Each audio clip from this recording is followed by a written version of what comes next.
Hi, my name is Minu, and my presentation is on web accessibility.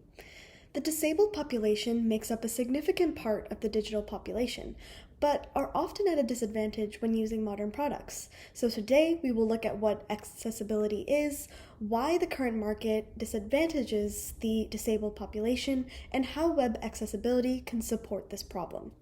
Now, what exactly is digital accessibility? According to the Web Accessibility Initiative, web accessibility is ensuring websites, tools, and technologies are designed and developed so that people with disabilities can use them. These tools range from screen readers to keyboard shortcuts to allowing users to change font sizes. While accessibility targets all disabilities, including auditory, cognitive, visual, and physical, just to name a few, web accessibility also benefits people without disabilities. In certain environments, a user may not be compelled to use audio. People could have temporary disabilities, like a broken arm. People could have poor internet connection that doesn't allow them to see the website normally. Software accessibility is not only integral for users with disabilities, it actually affects all of us. Currently, according to WebAM, less than 1% of website homepages are likely to meet accessibility standards. Software designers often don't consider disabled users when creating their products. Not only is making websites accessible the right thing to do, it just makes business sense. By not making online infrastructure accessible, businesses lose out on the opportunity to market to large numbers of people. In terms of government infrastructure, there is no explicit policy in the US that actually targets accessibility standards in the software and in the web. Now, the American Disabilities Act of 1990 prohibits discrimination against individuals with disabilities. Yet, by making the most commonly used interface in our world today inaccessible, we discriminate against this community. 75% of Americans with disabilities report using the internet on the daily basis. Yet, these Americans are limited to the very few number of websites that are actually accessible. We have made some progress, however. A court case filed by a blind man in the Supreme Court against Domino's inaccessible app, the court denied the petition from Domino's to throw the case out. However, the U.S. Justice Department has yet to issue any guidance on how the ADA can be applied online. Without specific guidelines, businesses are left to their own devices. Without proper guidance, there's no scope for standard in accessibility. So, if the Supreme Court is actually on the side of this reformation, why hasn't it been done yet? Well, it actually has, just not in the United States.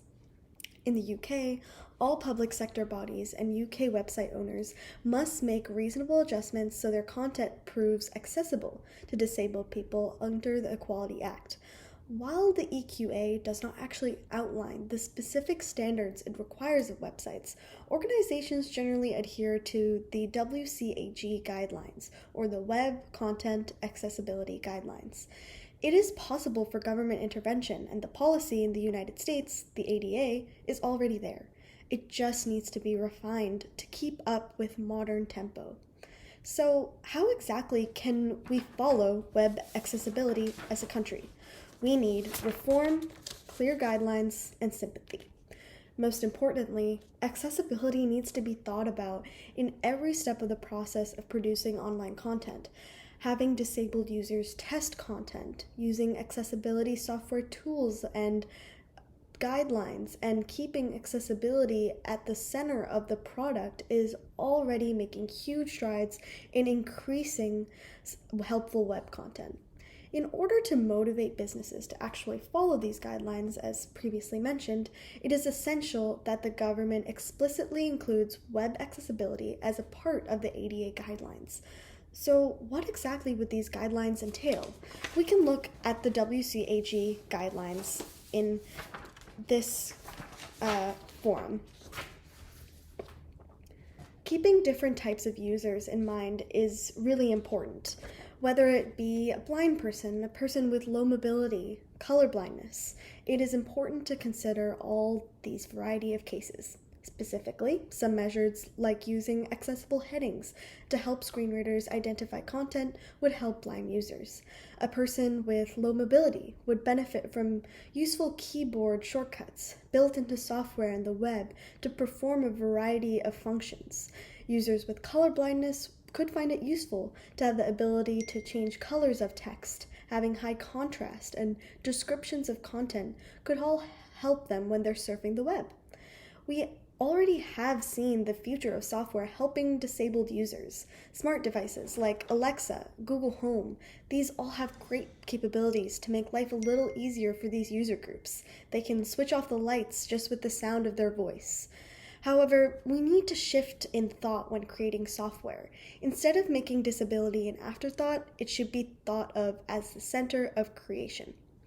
1% accessibility is just ridiculous. With the capabilities we have in software currently, it should be far higher. As future computer scientists, engineers, and students, we all have responsibility to serve every type of user. Thank you.